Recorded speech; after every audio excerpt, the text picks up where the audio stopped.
जय श्री कृष्णा। आपका स्वागत है। दोस्तों, आज मैं आपको पितृपक्ष की सर्वपितृ अमावस्या की महान कथा सुनाने जा रहा हूँ, इसलिए आपको ध्यान से सुनना है। प्राचीन काल की बात है। पितृपक्ष के अवसर पर एक जिज्ञासु ब्राह्मण के मन में अनेक प्रश्न उठे। आखिर पितृपक्ष का क्या महत्व है?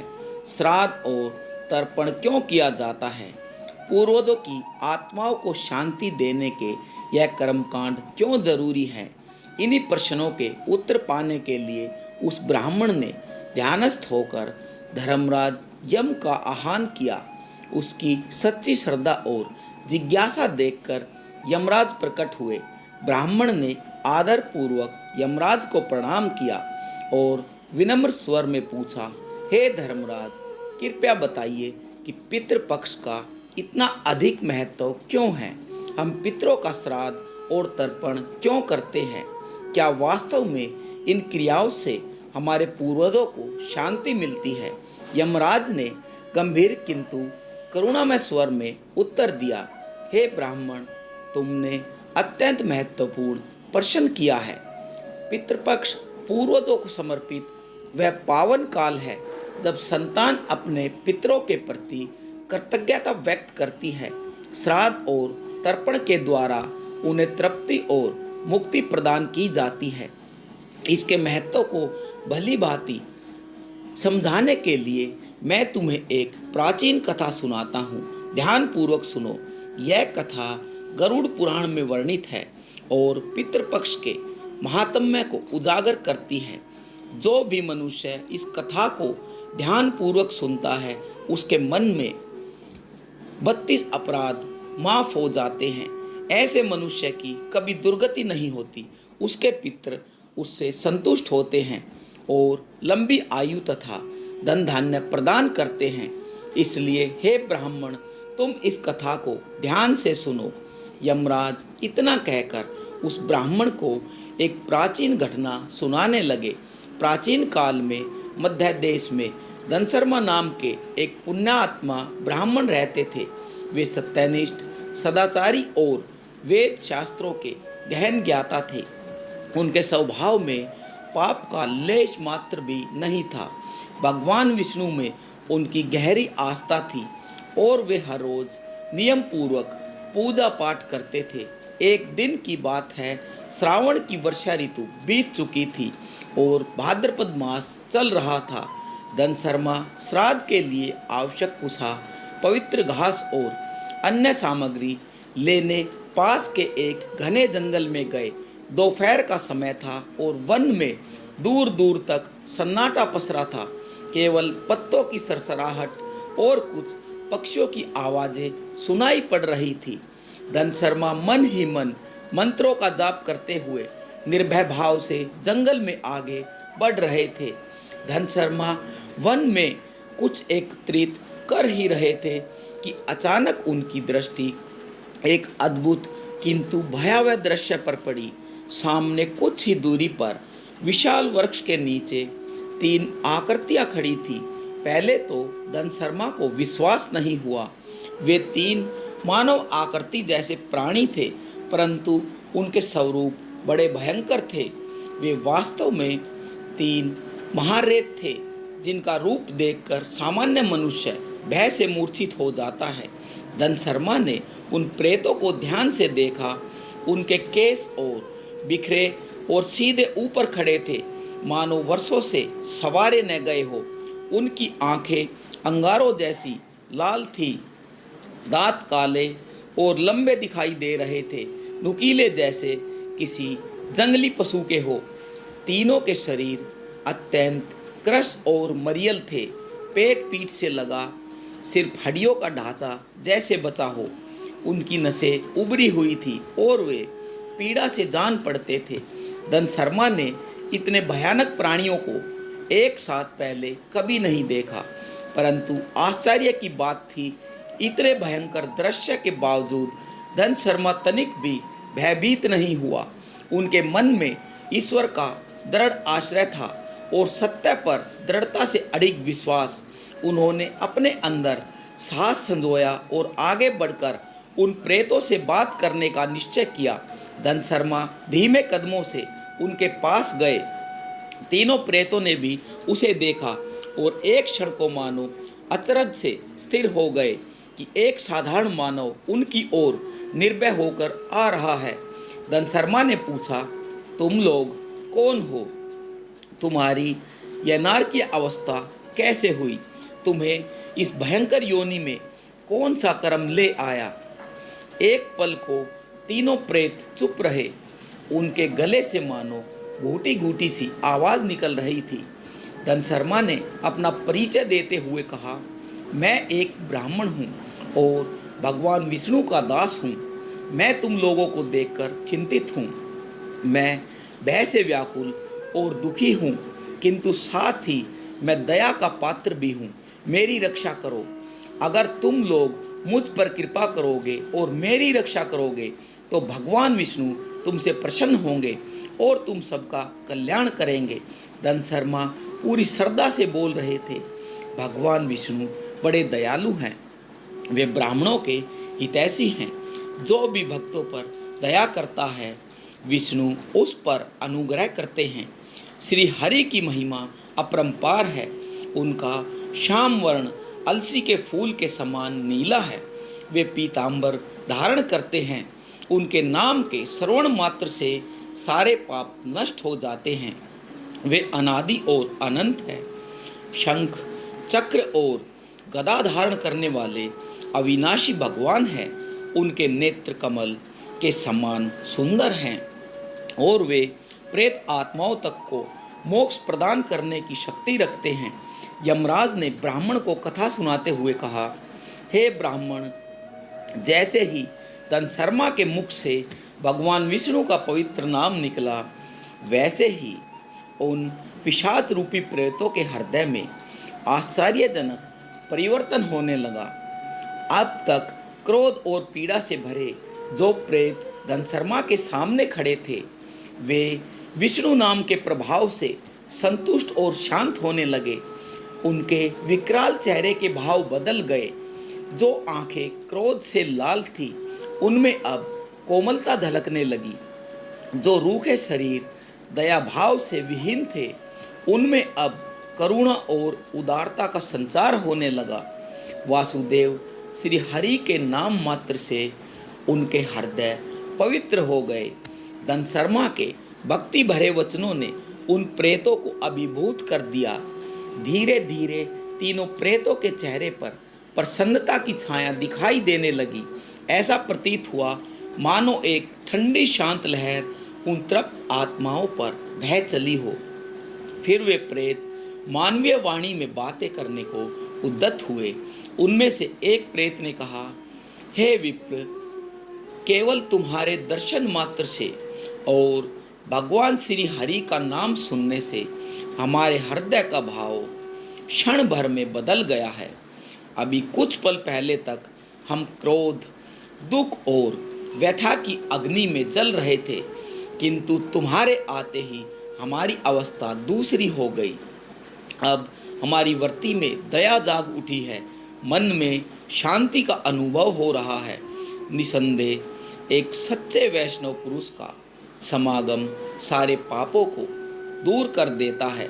तुम्हारे जैसे भक्त का संग जीवन में कल्याणकारी परिवर्तन लाता है और पाप के अंधकार को दूर करके यश व पुण्य का प्रकाश फैलाता है। तीनों प्रेतों ने धनशर्मा के प्रति कृतज्ञता से सिर झुकाया। फिर एक प्रेत ने कहा, हे ब्राह्मण देव, तुमने हमारे प्रति दया दिखाई है, अतः हम अपना परिचय तुमसे छिपाना नहीं चाहेंगे। हमारे इस भयंकर रूप और दुर्दशा का कारण जानकर ही तुम समझ पाओगे कि हम पर कैसी विपत्ति आई है। सुनो, हम कौन हैं और हमें यह नरकीय अवस्था क्यों मिली। धनशर्मा ने ध्यान से उनकी ओर देखा और सिर हिलाकर सहमति जताई। तीनों प्रेत अब बारी बारी से अपनी आपबीती सुनाने लगे। पहला प्रेत आगे बढ़कर बोला, मेरा नाम कृतज्ञ है, क्योंकि पूर्व जन्म में मैं बड़ा कृतज्ञ था। मैंने अपने माता पिता तक का आदर नहीं किया कभी उनके लिए श्राद्ध और तर्पण नहीं किया। मैं सदा अपनों का उपकार भूलता रहा, गुरुजन और बड़ों का अनादर करता रहा।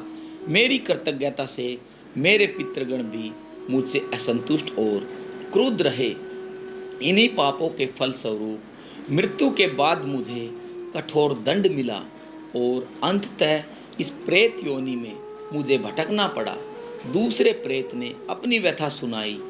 मेरा नाम विद्वत है। पूर्व जन्म में मैं हरिवीर नामक राजा था, पर घोर अभिमानी और नास्तिक होने के कारण मैं अधर्म करता रहा। न देव पूजन किया, न गुरु ब्राह्मणों का सम्मान, न दान। मैं हर रोज बिना पूजा पाठ के भोजन करता और विद्वानों की निंदा करता था। मैंने अपने पितरों को भी कभी याद नहीं किया, ना श्राद्ध ना तर्पण किया।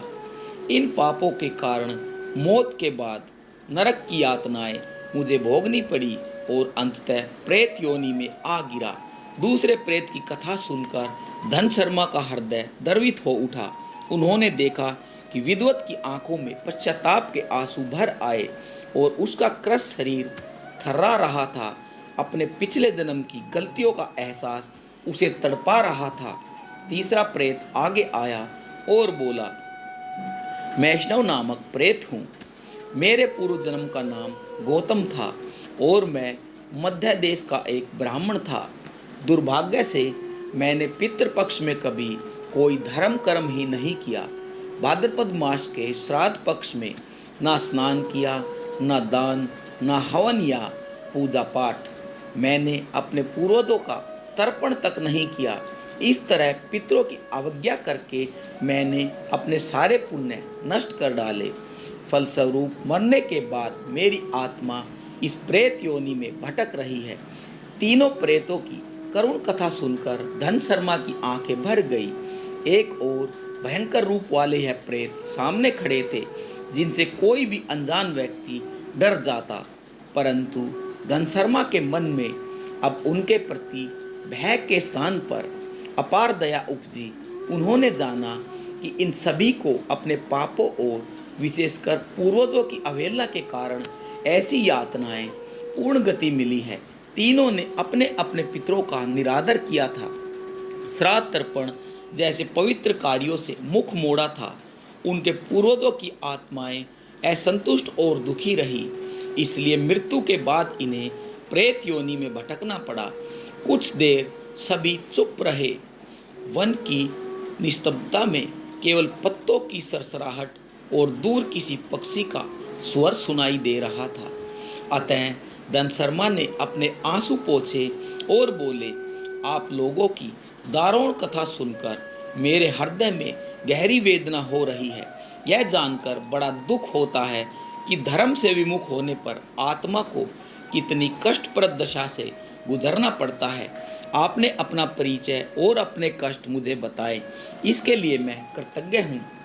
अब यह विनीत ब्राह्मण आपसे पूछता है कि मैं आपके लिए क्या कर सकता हूँ। मैं भगवान विष्णु का भक्त हूँ। यदि मेरे द्वारा कोई सेवा हो सके तो कृपा करके बताएं। संभवतः ईश्वर ने ही मुझे या आपसे मिलवाया है ताकि मैं आप दुखियों की कुछ सहायता कर सकूं। धन शर्मा की सहृदयता से प्रभावित होकर तीनों प्रेत एक दूसरों की ओर देखने लगे। फिर तीसरे प्रेत गौतम ने आगे बढ़कर हाथ जोड़कर कहा, हे सदाशिव ब्राह्मण, तुम्हारी दयालुता के लिए हम आभारी हैं। सच में हम चाहते हैं कि हमारा उद्धार हो जाए।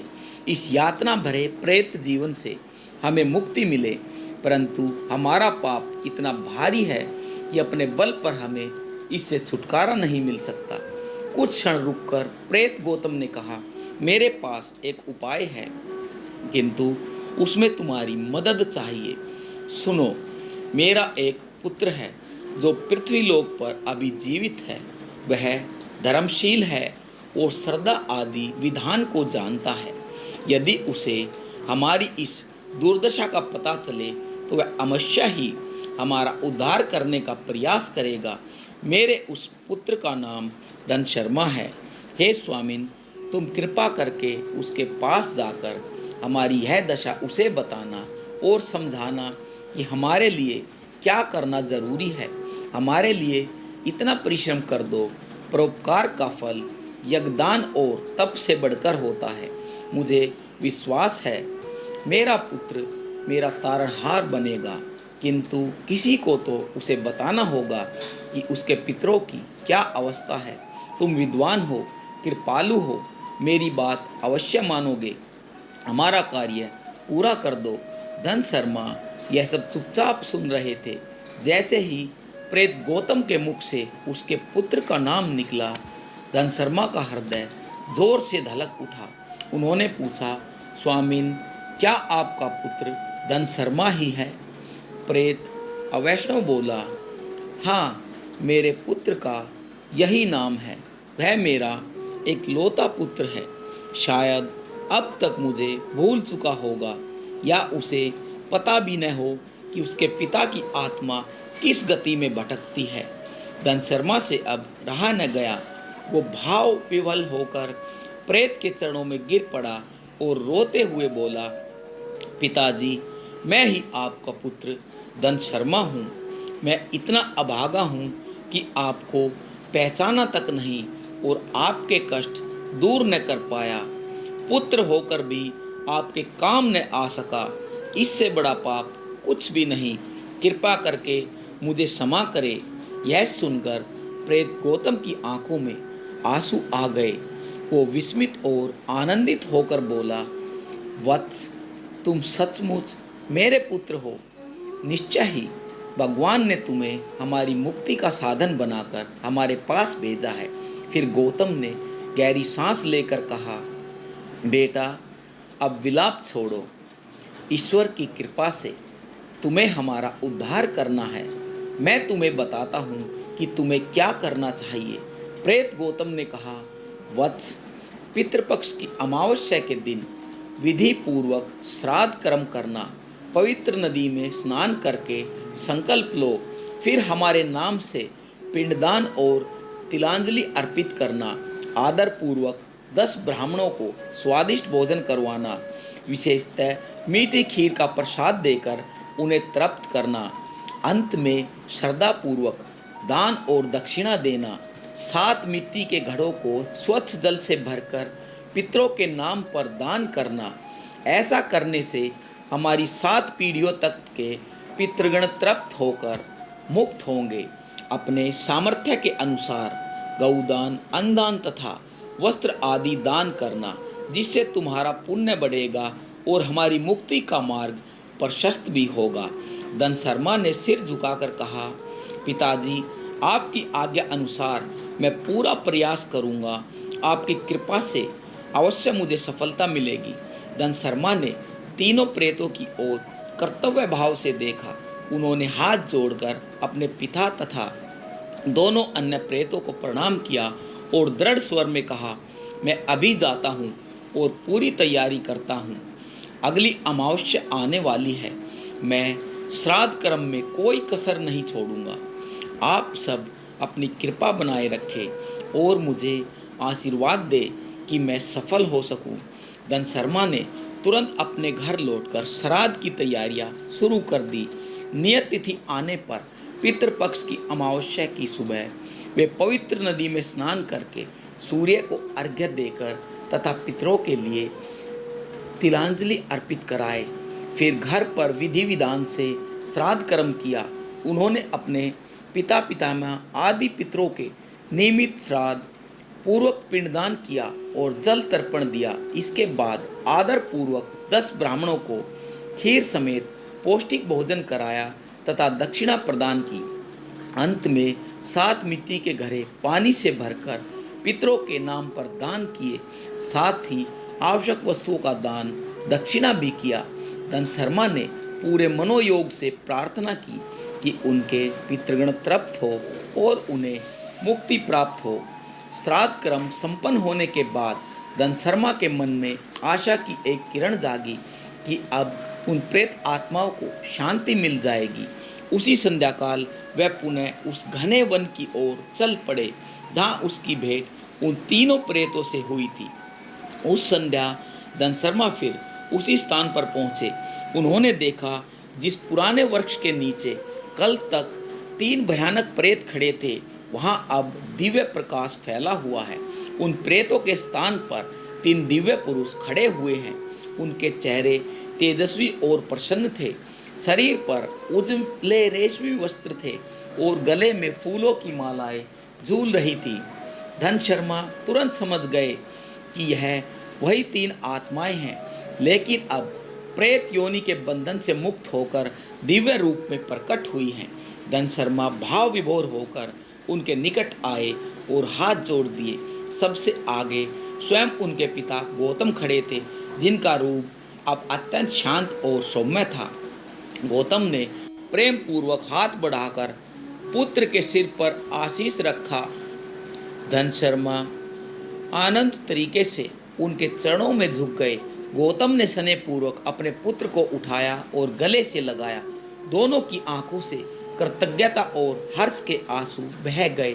गौतम ने प्रसन्न होकर कहा, पुत्र धन शर्मा, तुम्हारी श्रद्धा और सेवा से हम सबको मुक्ति मिल गई। अब हम पितृलोक जा रहे हैं।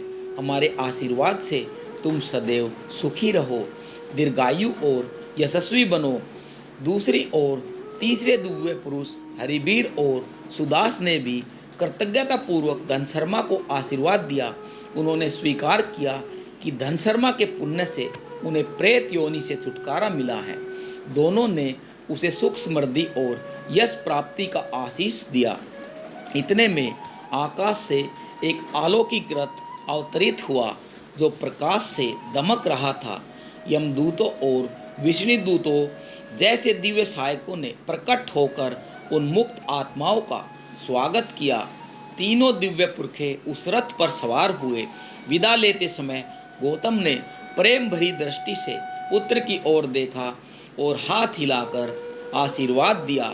धन शर्मा की आंखों से आनंद के आंसू बह रहे थे और हृदय में अपने पितरों के प्रति श्रद्धा व प्रभु के प्रति धन्यवाद के भाव उमड़ रहे थे। कुछ ही पलों में वह दिव्य रथ आकाश मार्ग से प्रस्थान कर गया और आंखों से ओझल हो गया। संध्या का स्वर्णिम प्रकाश धीरे धीरे मध्यम पड़ गया। धन शर्मा देर तक उस ओर निहारते रहे जहां उनके पूर्वज अंतर्ध्यान हुए थे।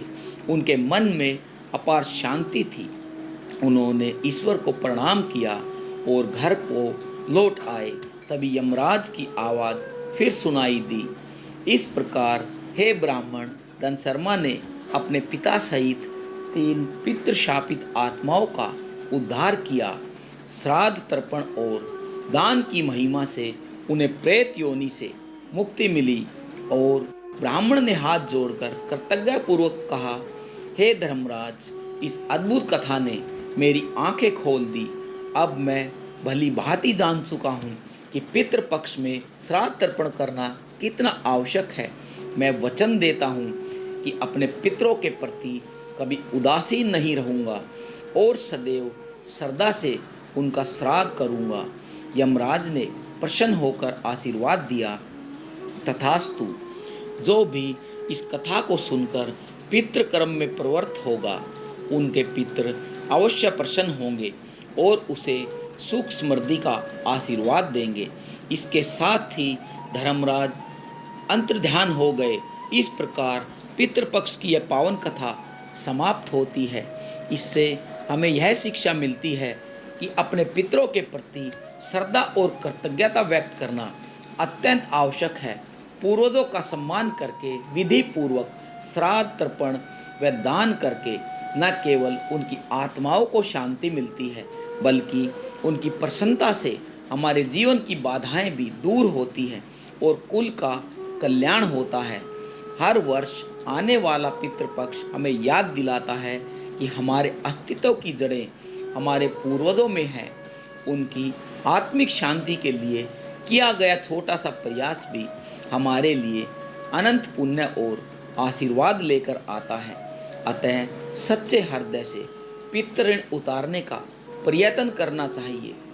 आशा है आपको यह पौराणिक कथा रोचक और हृदयस्पर्शी लगी होगी। अब जब भी पितृपक्ष का समय आएगा, आप इस कथा को स्मरण करके अपने पूर्वजों की सेवा में तन मन धन से जुट जाएंगे। शास्त्रों में सच ही कहा गया है, पितृदेवो भव, अर्थात पितरों को देवतुल्य मानकर उनका आदर करें और पूजा अर्चना करें। इन्हीं भावनाओं के साथ अपने सभी पूर्वजों की पुण्य स्मृति को प्रणाम करते हुए मैं अपनी वाणी को विराम देता हूँ। अगर आपको यह कथा पसंद आई हो तो इस वीडियो को ज़रूर लाइक करें और कमेंट में जय श्री हरि विष्णु जय पितृदेव ज़रूर लिखें।